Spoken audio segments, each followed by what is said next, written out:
따라하겠습니다. 절망은 없습니다. 요즘 아주 어려운 시기에 또 우리가 특별 새벽기도 지금 2주차를 앞두고 이런 제목으로 말씀을 나누도록 하겠습니다. 성경의 큰 주제 중에 하나가 이것이 아닐까 생각합니다. 절망은 없다. 하나님을 섬기는 하나님의 백성들에게 또 그리스도 안에 있는 성도들에게 절망은 없다. 이게 큰 주제가 아닐까 생각합니다. 성경은 요한계시록으로 끝나죠. 내일 새벽에 오시는 목사님 성경 본문이 보니까 요한계시록 제일 마지막 22장이던데 요한계시록으로 끝납니다. 영원한 소망으로 끝나죠. 완벽하고 궁극의 승리로 성경이 끝납니다. 성경의 어쩜 전체 주제는 절망은 없다요. 그래서 항상 기뻐하라, 범사에 감사하라, 내가 다시 말하노니 항상 기뻐하라 그랬습니다. 왜? 절망이 없기 때문에 그렇죠. 우리가 사방으로 우겨쌈을 당하여도 쌓이지 아니하며 답답한 일을 당하여도 낙심하지 아니하며 박해를 받아도 버림받지 아니하며 극구러뜨림을 당하여도 망하지 아니하리라. 뭐예요? 절망은 없다 그 말입니다. 사망의 엄침한 골짜기를 다닐지라도 해를 두려워하지 않고 천만일이 나를 둘러친다 하여도 나는 오히려 두려워하지 아니하겠다는 겁니다. 왜? 절망이 없다는 거예요.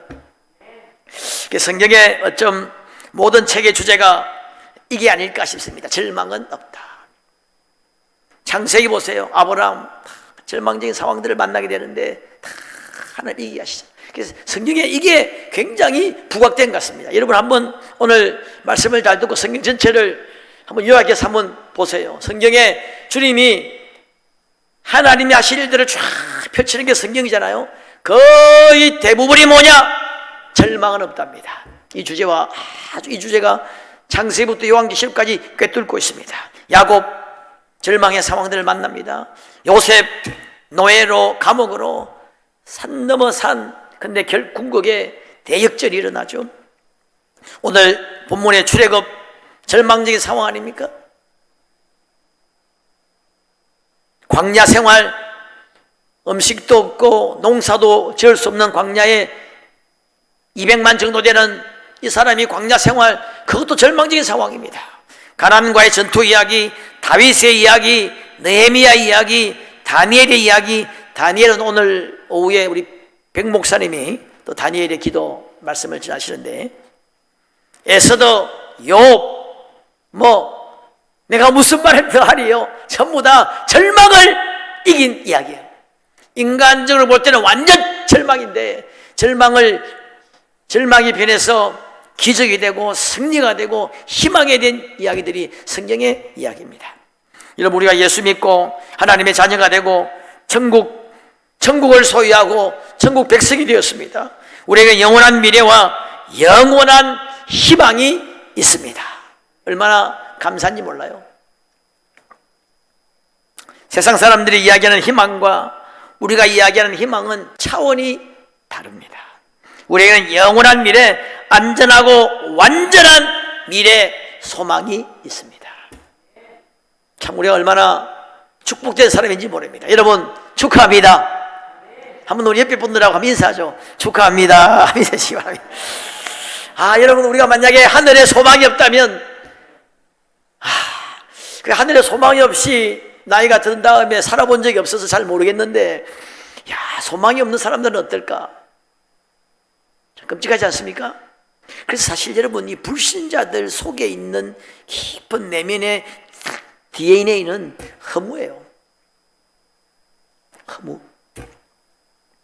우리는 영원한 소망, 완전하고 확실한 복음에 들어있습니다. 할렐루야. 자다가도 아주 생각하면 웃음이 나옵니다. 그런데 우리가 이 땅에 사는 동안에도 우리 그리스도인들에게 절망은 없습니다. 절망처럼 보이는 환경과 상황은 계속 올 수 있습니다만 하나님이 늘 함께 하시고 기도에 응답하시고 책임지시기 때문에 합력하여 서로를 이루게 하시고 피할 길을 주시고 동행하시고 해결하시기 때문에 우리에게 절망이 없습니다. 믿으시기를 주의 이름으로 축원합니다. 제가 이제 목회하면서 또 신앙생활하면서 한 40년 정도 이렇게 지금 뭐 모태신앙입니다만은 이제 은혜 받고 영적인 정상적인 이제 시각으로 볼 수 있을 때로 생각하면 40년 정도 되는데 쭉 보면은 참 어려운 절망적인 환경을 만난 사람들이 많았어요. 내 동료들, 친구들, 성도들.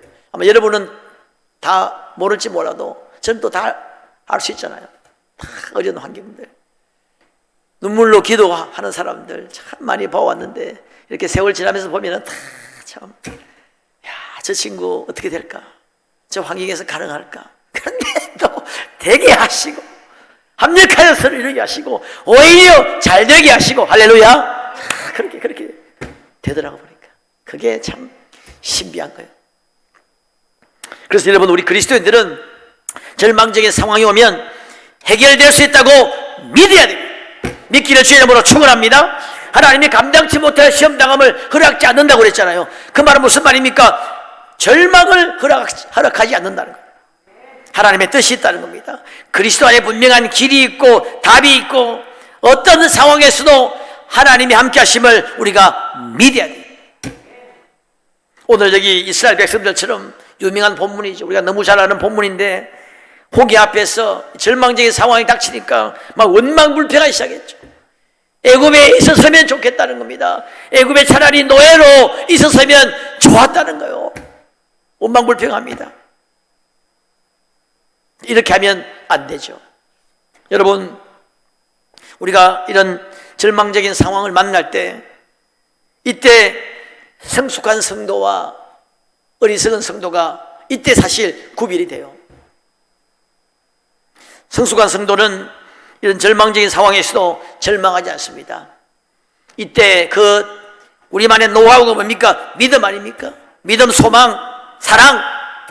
사실 여러분 믿음, 소망, 사랑이라고 하는 단어가 이게 연관되어 있죠. 연관되어 있는데 이것에 가장 가까운 세 단어를 통합해서 가장 가까운 반대말이 뭐냐? 옛날에 한번 그런 걸 한 적이 우리 신학생들 있는데 어떤 분은 두려움이다. 두려움도 상당히 맞는 말인데 이 세 단어를 통합해서 딱 한 단어로 반대말이 뭘까?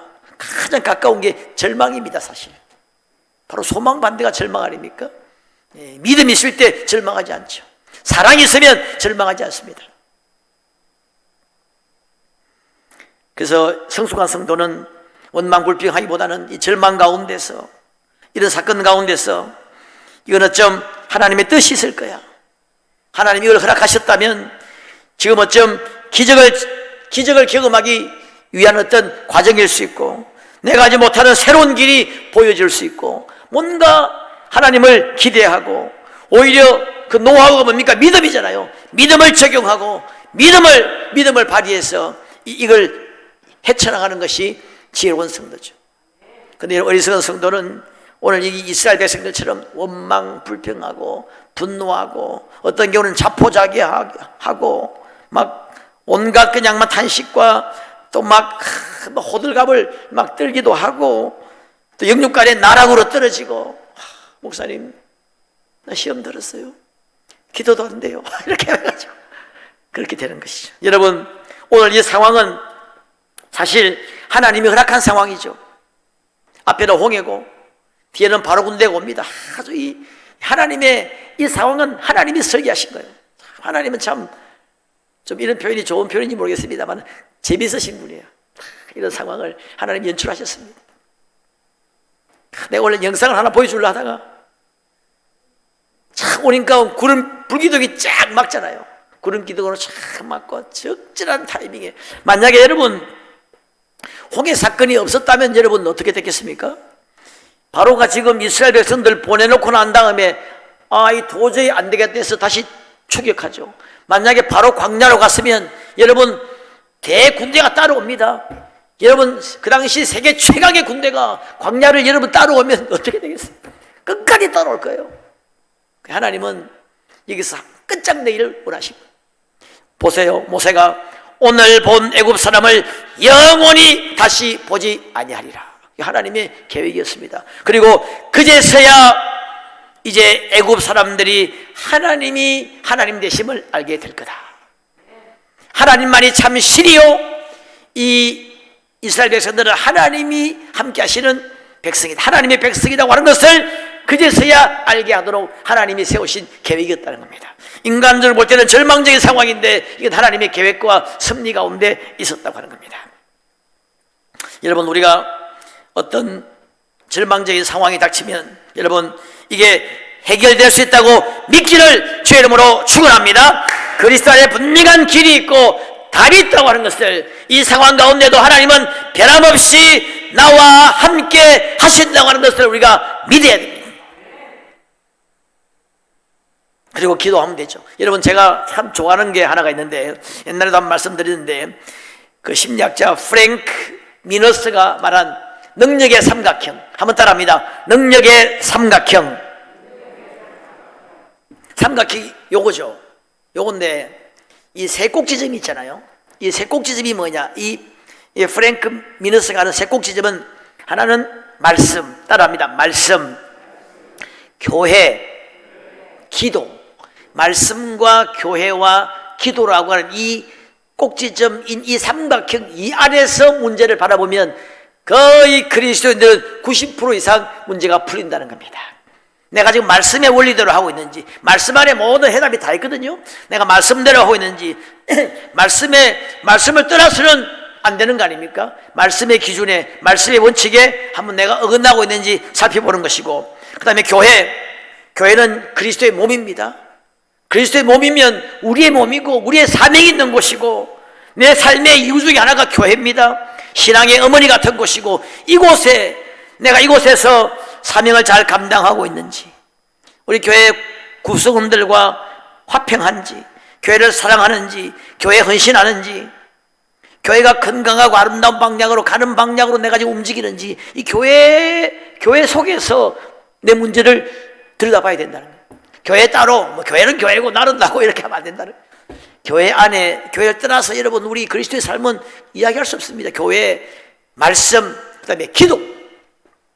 내가 기도를 제대로 하고 있는지, 한번 내가 정말 이 상황 가운데 원도 없이 한도 없이 한번 기도는 내가 해보고 있는지, 혹시 하나님이 나에게 기도를 요구하진 않는지.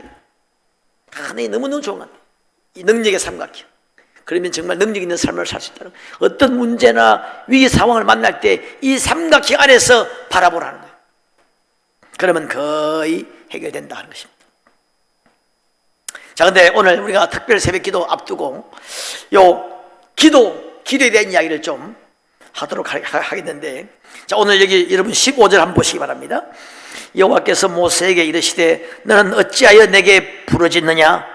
이스라엘 자손에게 명령하여 앞으로 나아가게 하고 지팡이를 들고 손을 바다 위로 내밀어서 그 홍해가 갈라지게 하라 그랬습니다. 자, 여기 우리 번역이 조금 오해하기 쉬운 번역이 하나 있는데, 너는 어찌하여 내게 부르짖느냐?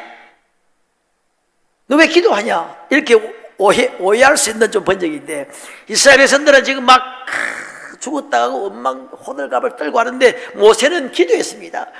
여호와여, 간절히 기도했는데 하나님의 응답이 왔습니다. 이제 기도 그만하고 이제는 이스라엘 백성들에게 명령하여 나가게 하고 지팡이를 내밀어라 하는 겁니다. 이제 기도는 됐어. 너 기도가 응답되었어. 이제는 액션을 취하라 그 말입니다.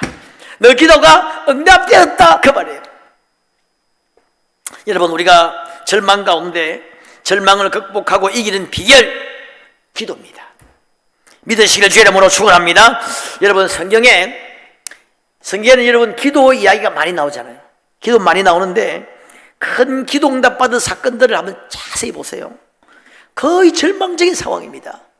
그래서 여러분, 신구약 성경이 말하고 있는 기도는 물론 하나님과의 대화고 교제고 능력 받는 것도 있습니다만은 거의 기도의 정의는 뭐냐? 절망을 희망으로. 한번 따라합니다. 절망을 희망으로.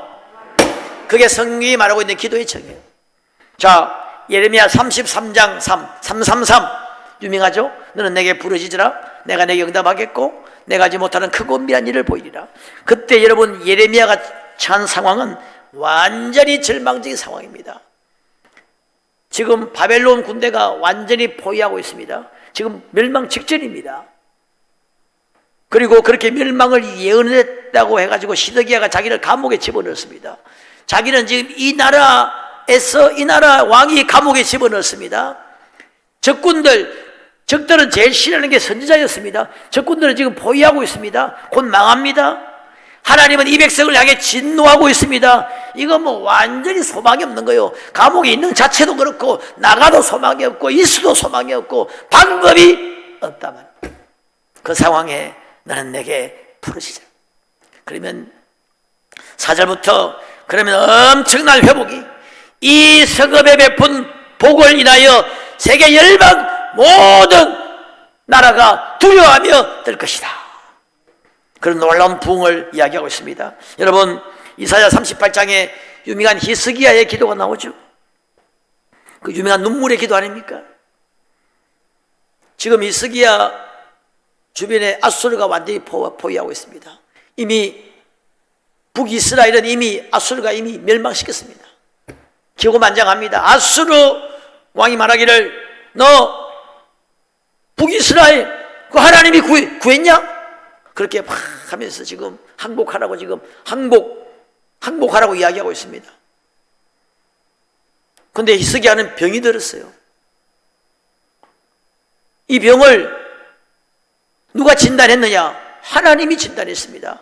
이사야를 보내서 너 곧 죽을 거다. 지금 우리말로 하면 재산 다 정리하고 유언하고 이제 정리해라. 너 죽을 거다. 의사가 여러분 진단 내려서 사형수은 내려도 끝인데 하나님의 진단입니다. 너 죽을 거다. 다 정리하고 이제 정리해. 끝난 겁니다. 그리고 뭐 병이 나아도 아수르 때문에 결국 망할 것이고 완전 절망의 상황. 어떻게 합니까? 하나님 내 기도 들어주세요. 벽을 향하여 눈물로 통곡하며 기도했다는 겁니다. 여러분 유명한 말씀이 나오죠. 내가 너 기도를 들었고 너 눈물을 보았노라. 너의 수완을 15년 연장하고 이 성을 아수르 왕의 손에서 건져내겠고 내가 또 이 성을 보호하리라. 완전 절망해서 기적적인 큰 승리와 축복이 일어납니다. 너 수완을 15년 더 하겠다. 수완이 뭔지 아십니까? 수완? 하나님이 정하신 생명의 기간입니다. 너는 60살까지 살아. 김당문 너는 100살까지 살아. 하나님이 정하신 생명의 기간이에요. 그걸 하나님이 뜻을 돌이켜서 변경했단 말이죠. 여러분 이사야가 하나님의 음성을 듣고 히스기야에게 이야기하죠. 어느 유명한 전설적인 기도의 사람 옌바운전가 누군가 그런 이야기했습니다. 히스기야는 어명이요 하고 하나님의 칙령을 들고 갔다는 겁니다. 그게 뭐냐? 너 곧 죽을 거다. 재산 정리하고 이제 모든 걸 정리해라. 하나님의 어명 칙령을 들고 친서를 들고 갔다는 겁니다. 근데 하나님의 여러분 옛날에도 어명이요 하고 가면 뭐 끝나는 거 아닙니까? 근데 하나님의 칙령, 어명 그보다 더 겁나는 것이 눈물의 기도였다. 히스기야가 그걸 이야기하고 돌아가는데 성을 채 빠져나가기도 전에 하나님의 음성이 이사야에게 임합니다. 이사야야 돌아가서 살겠다고 말해라. 15년 연장할 것이고 이 성을 아수르 왕의 손에서 구원하겠다고 다시 말해라. 내가 말한 것 취소야 취소. 성경에 그렇게 분명히 되어 있습니다. 에스더와 모르드게 이야기. 여러분 바사 대제국의 속국으로 있는 그 당시 유다의 자그마한 나라입니다. 이 아수에르 왕이 있고 그 2인자가 하만입니다. 하만이 유대인들을 굉장히 미워했습니다. 다 죽이고 싶었어요. 그래서 왕에게 허락을 받습니다. 왕이 허락합니다. 성경에 보면 왕이 반지를 빼어서 죽었다 그랬어요. 이 반지는 옥새입니다. 반지로 도장을 찍는 겁니다. 이렇게. 그래서 성경에 보니까 이 하만이 반지를 받아가지고 반지로 도장을 찍어서 각 모든 나라와 지방관들에게 말했어요. 어느 날 어느 시에 유다 민족을 다 죽이고 재산을 빼앗아라. 그렇게 기록되어 있습니다. 절망지 상황입니다. 그때 여러분 유명한 말이 나오죠. 죽음은 죽으리다. 유다와 에스더가 3일간 금식기도 합니다. 마시지도 말고 먹지도 말고 3일간 금식기도 할 때 대역전의 역사가 일어나는 거예요. 기적적인 역사가 일어나고 하만이 죽고 대적들이 다 죽고 오히려 하나님이 에스더와 모르드게와 그 유다 백성들을 하나님이 강력하게 세워주십니다. 여러분 사무엘상 1장에 보면 한나 이야기 나오죠.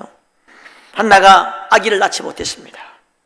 지금은 뭐 아기, 그 당시에는 말이죠, 여자들이 자녀를 낳지 못하면 여자들이 좀 인간 취급 못 받을 때잖아요. 일부 다처제입니다. 부인이 많았습니다. 그 자녀 못 놓으면 그냥 끝나는 겁니다. 그 당시에는 여러분 이 좀 효도하는 사회잖아요. 효가 아주 중심이 된 사회인데 이스라엘이나 우리나라나 여자들은 태어나서 다 했다가 결혼해가지고 시집살이 하다가 이제 자녀를 많이 낳고 자녀가 이제 며느리를 보고 사위 보고 손주 놓으면 그때부터 이제 좀 힘이 생기는 겁니다. 그때부터 이제 좀 폼을 잡습니다. 그때부터 그 여인의 인생이 좀 시작되는 거예요. 다 효도하는 사회라. 근데 자녀를 낳지 못한다. 이건 미래 희망이 없는 거예요. 미래 그냥 고아와 과부, 그냥 과부처럼 살 수밖에 없는 그런 절망적인 상황입니다. 희망이 보이지 않습니다. 그런데 여러분 또 그럴 때마다 나오는 게 그겁니다. 한나가 오래 기도했다는 거예요. 한나가. 여러분 엄청난 역전이 일어나죠. 사무엘을 낳습니다. 이 사무엘은 여러분 민족을 구하고 역사를 바꾸고 구속사의 물줄기를 펴는 위대한 아들을 낳습니다. 그 아들을 하나님께 바치니까 보너스로 아들 셋, 딸 둘을 하나님이 보너스로 주십니다. 뭐 이 이야기 여러분 성경 무슨 말을 더하리요. 야곱 외삼촌 라반의 집에서 도망쳐 왔습니다. 이제 고향 가려고 하니까 에서가 400인의 군대를 거느리고 옛날에 장자권을 속여서 빼앗았단 말이죠. 복수하려고 400인의 군대를 거느리고 서서히 시퍼렇게 옵니다. 라반의 집에서 도망쳤습니다. 처자들 데리고 이제 갈 데가 없습니다. 이게 완전히 절망적인 상황이에요. 또 여러분 유명한 이야기가 나오죠. 야복강에 기도했다는 거예요. 하나님 나를 축복하지 않으면 내가 놓지 않겠습니다. 아침이 되니까 성경에 해가 탁, 희망의 해가 떠올랐다. 갑자기 에서의 마음이 확 바뀌어버린 겁니다. 그 쩔뚝거리는 동생을 보니까 이놈 자식 해가지고 그냥 끌어안고 마음이 그냥 강물처럼 녹아버리고 그를 죽이러 왔던 400인의 군대가 그를 호위하는 군대가 되었다는 것입니다. 여러분 다윗의 이야기, 그 장인이 사울 왕이 자기를 죽이려고 막 쫓아다닙니다. 창을 던지니까 벽에 박혔다는 겁니다. 창이 슉 이렇게 지나갔다는 겁니다. 여러분 이스라엘은 땅이 그리 넓은 땅이 아닙니다. 우리 충청도 지역보다 더 적을 겁니다. 그 땅에 수천 명의 군대를 동원해가지고 서슬이 시퍼렇게 잡으면 죽이라고 잡으러 다닙니다. 도망 다닙니다. 자기 나라에서 지금 정치범이 돼가지고 도망 다니는데 적군은 지금 이미 블레셋에 갑니다. 블레셋은 그 옛날 골리앗을 죽인 나라 아닙니까? 사람들이 지금 저놈이 골리앗을 죽인 놈인데 저 위험인물이야. 복수할 수 있지 않습니까? 할 수 없어서 성경에 다윗이 미친 척 했다는 겁니다. 침을 질 흘리면서 미친 척 했다. 절망적인 상황. 근데 그때 지은 시가 여러분 놀랍지 않습니까? 천만인이 나를 둘러친다. 다 함께 우리가 여호와를 찬양하세요. 여호와는 광대하시다. 우리 함께 여호와를 찬양하세요. 그때 지은 시가 그런 종류의 시였어요. 여러분 느헤미야의 기도, 모든 성경에 나오는 기도 이야기는 전부 다 이런 겁니다. 절망을 희망으로, 절망을 축복으로, 절망을 역전시키는 그 이야기가 바로 기도가 뭐냐? 바로 그것이라는 겁니다. 예레미야 29장 11절에 너를 향한 나의 생각을 내가 아나니 평안이요 재앙이 아니니라. 너희에게 미래와 희망을 주는 것이니라. 너희가 내게 부르짖으며 내게 와서 기도하면 내가 너희들의 기도를 들을 것이요 너희가 온 마음으로 나를 구하면 나를 찾을 것이요 나를 만나리라. 기도가 뭐라는 겁니까? 미래와 희망을 주는 것이 기도라고 하는 겁니다. 찾으라, 구하라, 두드리라 그랬죠. 우리 지난 금요일에 오신 설교하신 목사님은 누가복음 18장 불의한 재판장의 비유 설교가 본문과도 제목으로 설교했죠. 밤낮 부러지는 택하신 자들의 원한을 풀어주지 않겠느냐. 거기서 주님이 기도를 뭐라고 그랬습니까? 원한이라 그랬어요. 원한. 원이 되고 한이 되는 기도 제목. 이거 응답 안 되면 주님 안 됩니다 하는 기도 제목. 절망적인 상황이 전제가 되는 겁니다. 응답 주시면 감사하고 뭐 아니면 말고, 그게 아니고 이거 응답 안 되면 나는 죽습니다. 주 나를 외면하시면 나 어디 가리까. 이 응답 안 되면 나 이제 죽습니다, 주님. 그런 상황이 전제가 되는 것이죠. 불의한 재판관. 요즘 우리나라 여러분 정치판에 전현직 검사 판사들 참 우리 백성들의 마음을 참 슬프게 하는 일들이 많이 있죠. 우리나라 사람들의 60몇 프로가 사법부 믿지 않는다고 합니다. 근데 이때 주님이 불의한 재판관이라고 딱 이야기했습니다.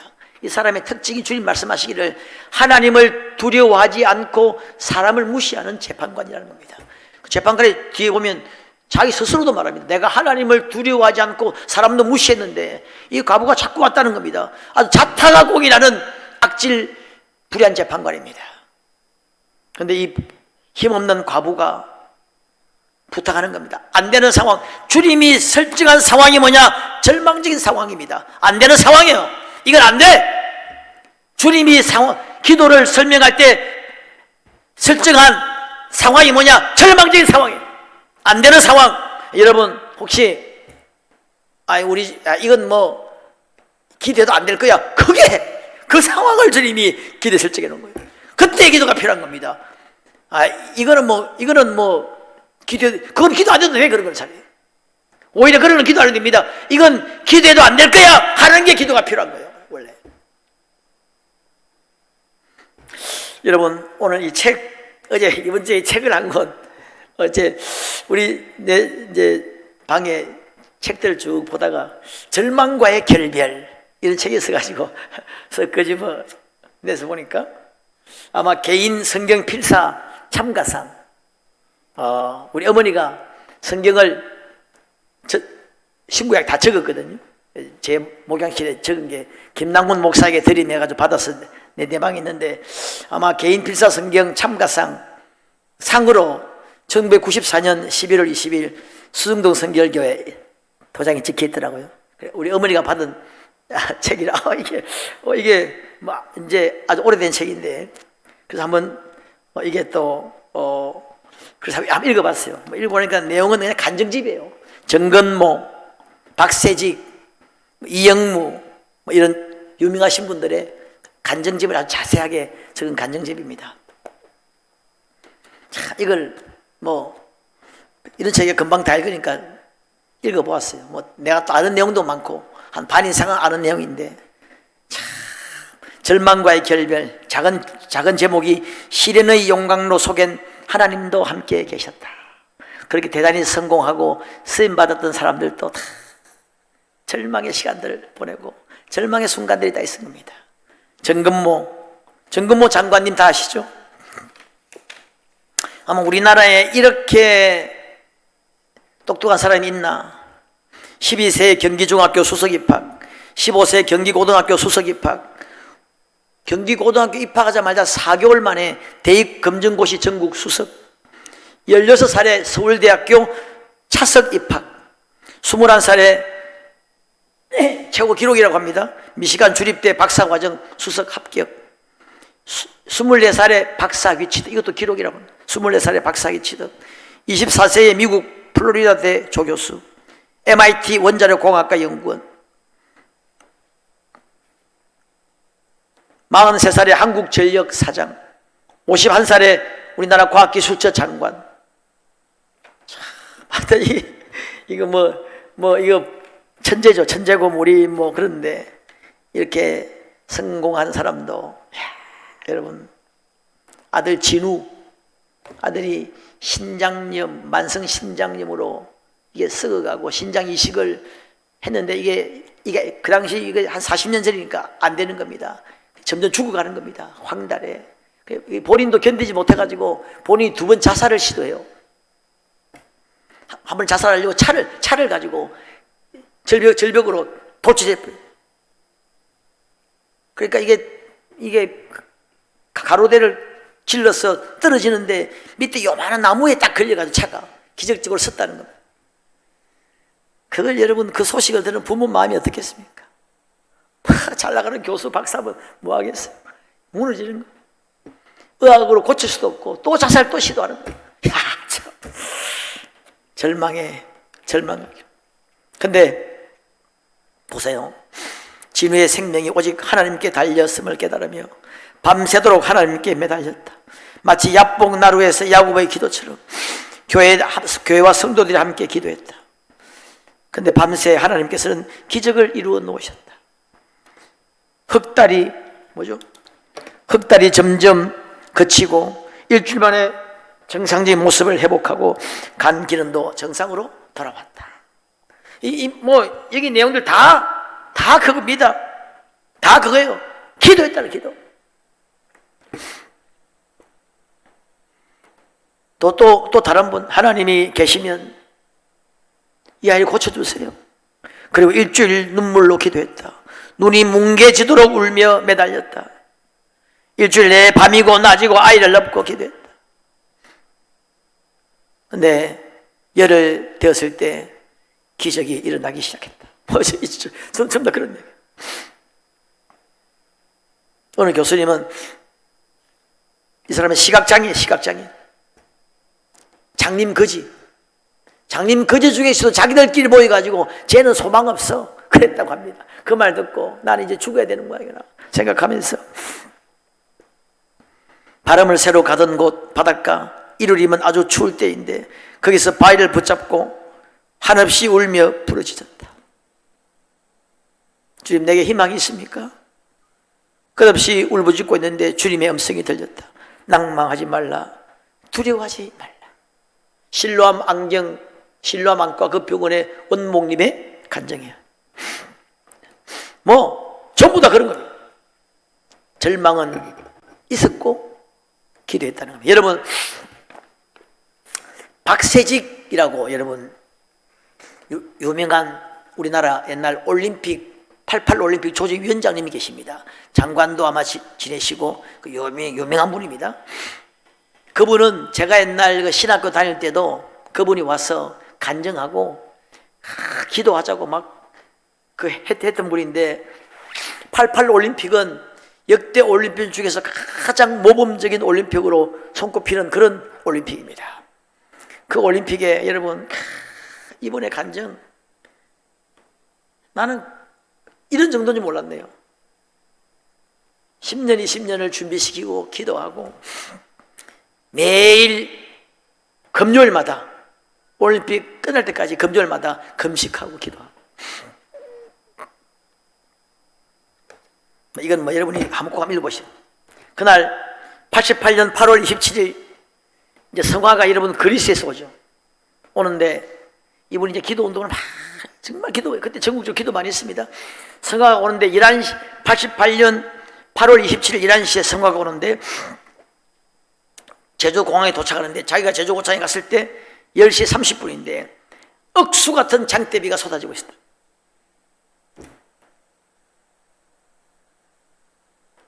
그 앉는 모든 좌석까지 물이 찰 정도로 억수가, 그래서 참 하늘이 야속하게 느껴지게 했다. 근데 기도밖에 할 수 없었다. 그동안 기도한 것도 생각났고 조용히 눈을 감고 기도했다. 11시 5분 전 성화를 실은 대한항공 특별기가 활주로에 닿는 폭음이 들렸다. 그리고 서울올림픽 성화가 제주공항의 그 모습을 드러내리는 순간 눈을 떠보니 그토록 쏟아진 비가 약속이나 한 듯 완전히 멈췄다. 나는 내 눈을 의심했다. 그때 시각이 정확히 오전 11시였다. 이런 간증들이 얘기 막 엄청 많습니다. 그때 여러분 8월 말인데 8월 말은 우리나라에 태풍이 많이 온 때입니다. 기상대가 발표하기를 올림픽 기간 동안에 10개 정도 태풍이 한국을 온다고 기상대가 발표했어요. 온 사람이 기도하고 이분은 금식 기도하고 하나만이라도 오면 얼마나 지장이 있습니까? 하나 정도는 오거든요. 야외 사는 것은 태풍. 근데 그 당시에 스카이 다이버가 쫙 내리는 그런 것도 하고 했는데 비 오면 태풍 오면 끝인데 6개는 일본으로 갔고 일본에는 그 올림픽 기간 동안에 267mm 비가 왔답니다. 4개는 중국으로 빠지고 한국에는 1개도 오지 않았다. 기상대 발표하기를 영국 런던 타임스도 갑자기 한국에 올림픽 기간 동안에 갑자기 강력한 고기압거리 형성되면서 이건 기적이라고 그래요. 런던 타임스가 이거 서울 올림픽 개최야말로 신의 작품이었다. 이런 이야기들 많습니다. 여러분, 내가 이거 이야기를 하나만 더 하고, 아웅산 폭발 사건이 있었습니다. 그때 이분이 진상조사위원장이에요. 근데 북한이 아웅산 폭발시켰잖아요. 그래서 많이 죽었는데 버마가 북한하고 친북 나라입니다. 조사를 하려고 하니까 협조를 하지 않는 거예요. 협조가 소극적이야. 북한이 소행이 분명한데 증거를 찾아야 되는데 증거를 이 사람들이 소극적이니까 잘 모르겠다 그러고 이렇게 자꾸 이렇게 하더랍니다. 그래서 그날 밤에 호텔에 들어가서 좀 더 비협조적이고 기도하는데 그날 밤 숙소에서 잠을 자다가 한밤중에 갑자기 눈이 떠졌다. 왠지 모르게 감정이 솟구쳤고 마음이 격동하면서 성령이 충만해지는 것이다. 눈물이 비오듯 하고 하나님을 향한 감사 기도가 저절로 쏟아져 나왔다. 그리고 하나님이 나와 함께 하신다는 생각에 마음이 평온해지는 그 순간 또 하나의 지혜가 떠올랐다. 그러면서 범인들은 비행기 타고 오든 육로로 오든 바닷가로 수로로 왔을 테인데 비행기 타고 오니 힘들었을 것이고 육로 아니면 물인데 란궁강을 타고 왔을 가능성이 높다. 그럼 도망갈 때도 그리로 도망갈 것이다. 그래가지고 바로 버마 정부에다가 객관적으로 딱 공식적으로 청구했답니다. 강과 모든 걸 막고 검색해 주십시오. 그러니까 어쩔 수 없이 검색했답니다. 거기서 범인을 잡은 거예요. 거기서 북한 소행이라는 그 범인을 그때 잡았다고 합니다. 그런 여러분 보이지 않는 이런 간증들이 많은데 그런 보이지 않는 기도의 역사, 할렐루야. 그런 배후에 하나님의 사람들이 있었기에 그렇게 되지 않았나 싶습니다. 자, 여러분 말씀을 마치겠는데 우리 그리스도인들에게는 절망이 없을 줄로 믿습니다. 찾아라, 구하라, 두드리라 그랬습니다. 하나님이 함께 하시면 우리가 기도할 수 있다면 아직 희망이 있습니다. 특별히 우리가 이 특별 새벽 기도 기간 동안에 지금 하나님이 우리 기도에 응답하실 것을 기대하면서 우리 가정에도 크고 작은 다 여러분 절망적인 상황들이 있습니다. 자녀들의 문제, 사업의 문제, 건강의 문제, 여러 가지 진로의 문제, 인간관계 문제, 크고 작은 이런 작은 절망들이 있습니다. 그럴 때 여러분 기도해야 돼요. 그럴 때 하나님이 우리의 기도를 기다리신다고 믿고 한번 여러분 간절히 기도해야 돼요. 넉놓고 있으면 안 됩니다. 기도할 때 하나님이 정말 기적적인 역사를 일으켜 주시고 이번 우리 특별 새벽 기도에 또 그런 또 약속의 말씀을 붙들고 우리가 기도하면서 여러분 절망을 간정으로, 절망을 축복으로, 절망을 희망으로 바꾸는 여러분 되시기를 주님의 이름으로 축원합니다.